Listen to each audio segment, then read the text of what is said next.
మొట్టమొదటిసారిగా వచ్చిన అసలు శిష్యులైన పోలీసుల మన కనకమాలక్ష్మి.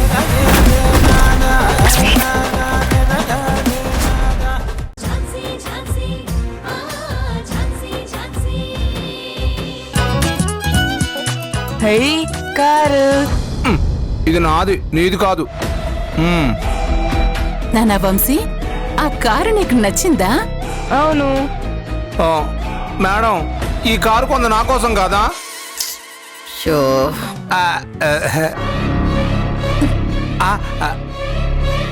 వంశీ, ఇది నీకు కావాలా? కావాలి. నాకు రిమోట్ కంట్రోల్ కార్స్ అంటే చాలా ఇష్టం. మా డాడీ ఉన్నప్పుడు నా కోసం చాలా కార్లు బొమ్మలు తీసుకొచ్చేవారు. కానీ ఇప్పుడు కొనివ్వడానికి డాడీ లేరు కదా. మాకు మా డాడీ చాలా కొనిచ్చారులే. నా దగ్గర కీస్తే చప్పట్లు కొట్టే కోతి బొమ్మ కూడా ఉంది. సరే, ఈ కారు తీసుకుని ఆడుకో. నిజమా? నిజమే, తీసుకో. మళ్ళీ అడగరు కదా? అడగను, నీకోసమే తీసుకొచ్చాను. ఇదిగో తీసుకో. థ్యాంక్స్. ఈ కార్ చాలా బాగుంది. అవును, మీరు మాతో మాట్లాడారు కదా, మరి కార్ ఎందుకు నాకు ఇచ్చారు? ఎందుకంటే నువ్వు మా రాకేష్ రక్తం పంచుకు పుట్టిన బిడ్డవి.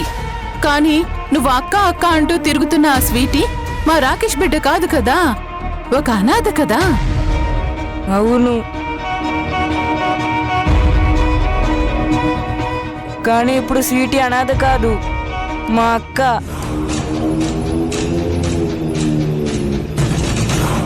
ప్లీజ్ అలా అనకండి. ఎందుకలా అనకూడదు? ఎందుకంటే అనాథ అంటే అక్క ఏడుస్తుంది. రే, ఈ కార్ని ఇప్పుడు బస్ అంటే బస్ అయిపోతుందా? కాదు. అలానే మీ అక్క ఎంత ఏడ్చినా అనాథ కాకుండా పోదు. సరే సరే, మీరు మాతో మాట్లాడొద్దని మేమందరూ అంటున్నాం కదా. అవును, మేం చిన్నపిల్లలమని చూడకుండా మా మీద అరుస్తూ ఉంటారు. మేమేం చేసినా తప్పు అంటారు. చాలా బాధగా ఉంటుంది తెలుసా?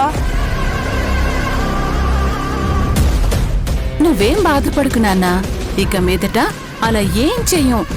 నిన్ను ఎవ్వరూ ఏమీ అనరు.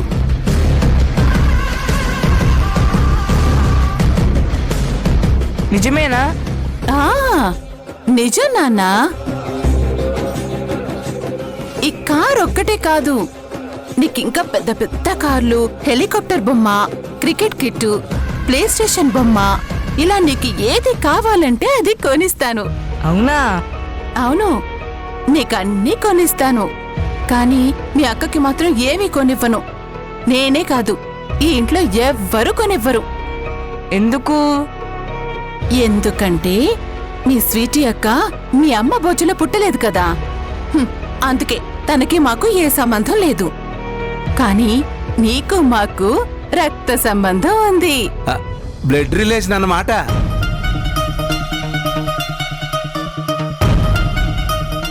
నువ్వు మా వారసుడివి కాబట్టి ఈ ఇంట్లో వాళ్ళకెవ్వరికీ తెలియకుండా నేను నీకు ఈ కారిస్తున్నాను. నువ్వు ఈ ఇంట్లో వాళ్ళందరికీ దగ్గర కావాలి కదా, అందరూ నిన్ను ప్రేమగా చూసుకోవాలి కదా. అవును, మా మమ్మీ డాడీ కోరిక కూడా అదే. అది జరగాలంటే నువ్వు మీ స్వీటీ అక్కకి దూరంగా ఉండాలి. నువ్వు తనతో అస్సలు మాట్లాడొద్దు. పాపం అక్క మంచిది. నేనలా చేస్తే తను బాధపడుతుంది. అయితే నువ్వెప్పుడు మాకు దగ్గర కాలేవు. నిన్ను ఇంట్లో వాళ్ళెప్పుడూ ప్రేమగా చూసుకోరు. అవునా? అవును. నీకు బిగ్ తాతయ్యతో, ధనుంజయ తాతయ్యతో ఆడుకోవాలని, కబుర్లు చెప్పుకోవాలని ఉందా? ఉంది. చాలాసేపు వాళ్ళతో టైం స్పెండ్ చేయాలని కూడా ఉంది.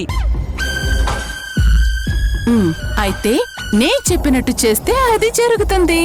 ఏం చేయాలి? ఇక నుంచి నువ్వు నీ అక్కతో అస్సలు మాట్లాడొద్దు, అస్సలు ఆడుకోవద్దు. ప్రతిసారి నువ్వు వేరు, మీ అక్క వేరు అనాలి. మీ ఇద్దరు దూరంగా ఉండాలి. ఓకేనా? నిజం చెప్పాలంటే మీ అక్క నీతో ఉంటుంది కాబట్టే నేను ఇంట్లో వాళ్ళు దూరం పెడుతున్నారు. లేకపోతే నిన్ను దగ్గరికి తీసుకుని ప్రేమగా చూసుకునేవారు. డైలీ బోలెడన్ని చాక్లెట్లు, బిస్కెట్లు ఇలా అన్నీ ఇచ్చేవారు.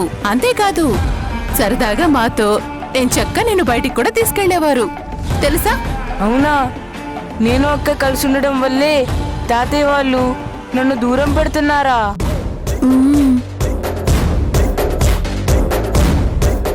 అవును, నువ్వు మీ అక్కతో ఉండి మాకు దూరం అవుతావో, లేదంటే మీ అక్కకి దూరంగా ఉండి మాకు దగ్గర అవుతావో అది నీ ఇష్టం. సరే, వెళ్ళి ఆడుకో. హ్మ్.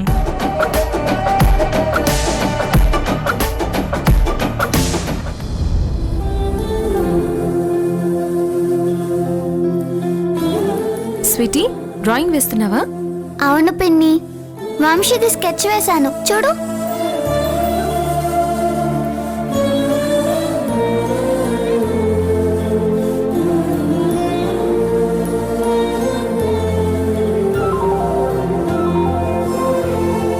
ఎలా ఉంది పిన్ని?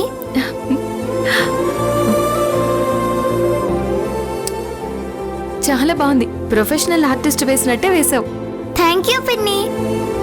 ఆ, అవును, నీకు వంశీ అంటే అంత ఇష్టమా? కొత్తగా అడుగుతావేంటి పిన్ని, నీకు తెలుసు కదా వంశీ అంటే నాకు చాలా ఇష్టం. వాళ్ళు లేకుండా నేను స్కూల్కి వెళ్ళలేను, అన్నం తినలేను, ఆడుకోలేను, నాకు నిద్ర కూడా రాదు తెలుసా. నిజం చెప్పాలంటే వాళ్ళు లేకుండా నేనే లేను, నేనేం చేయలేను, జీరో నేను. వంశీ నేను వేరు కాదు పిన్ని, మేమిద్దరం ఒకటే. చాలా సంతోషం తల్లి. నిజమే, నువ్వు వంశీ వేరు వేరు కాదు కదా, మీరిద్దరూ ఒక్కటే. జీవితాంతం మీరిద్దరూ ఇలాగే కలిసి ఉండాలి. నువ్వెప్పుడూ వంశీని బాగా చూసుకోవాలి, సరేనా? అలాగే పిన్ని. ఆ, ఒకవేళ రేపు ఈ ఇంట్లో వాళ్ళు మిమ్మల్ని యాక్సెప్ట్ చేసిన తర్వాత నేనిక్కడి నుంచి వెళ్ళిపోయినా సరే నువ్వు వంశీని బాగా చూసుకోవాలి, అర్థమైందా?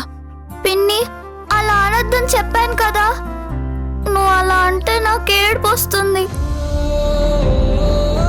నువ్వు లేకుండా మేము ఎలా ఉంటాం పిన్ని? అది కాదు నాన్న. లేదు,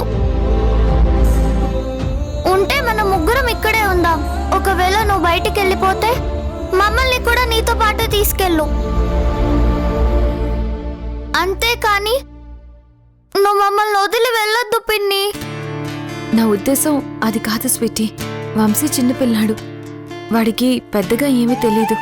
నీకు కొంచెం ఎలా ఉండాలో ఏంటో తెలుసు, అందుకే చెప్తున్నాను, అర్థం చేసుకో. అంటే మమ్మల్ని వదిలేస్తావా పిన్ని?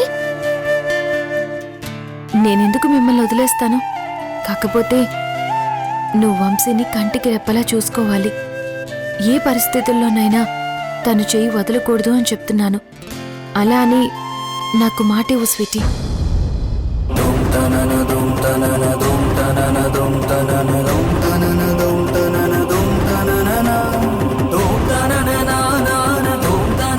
వంశీని బాగా చూసుకుంటాను అని ప్రామిస్ చేయి స్వీటీ.